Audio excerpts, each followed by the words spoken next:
Picture আর কীভাবে add করবেন, ফেসবুকের প্রোফাইল ছবি কীভাবে লক করবেন। প্রথমে আপনার ফেসবুক ওপেন করবেন।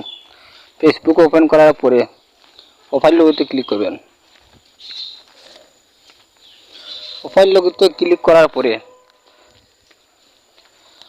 ফটোর যে আইকন আছে আইকনে ক্লিক করবেন।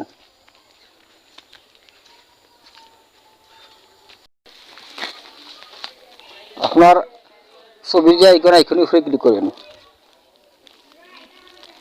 ক্লিক করার পরে নিচের যে প্রোফাইল ছবি একটা আইকন আছে 2 নম্বর আইকন নিচের, এটা ক্লিক করবেন।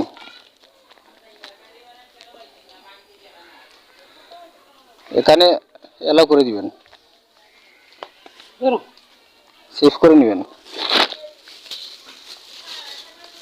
এই দেখুন সাথে সাথে এড হয়ে গেছে। আয়ো এই দেখুন সাথে সাথে এড হয়ে গেছে। এভাবে এড করে নেবেন। ফেসবুকের পিকচার আর এড করে দেন, তাহলে কেউ আর স্ক্রিনশট দিতে পারবে না। স্ক্রিনশট নিতে পারবে না, আপনার অ্যাকাউন্ট কেউ আর পেতে অ্যাকাউন্ট করতে পারবে না। তাই এইভাবে আপনারা করে নেবেন। যদি ভালো লাগা চ্যানেলটির সাথে থাকুন। সবাইকে ধন্যবাদ।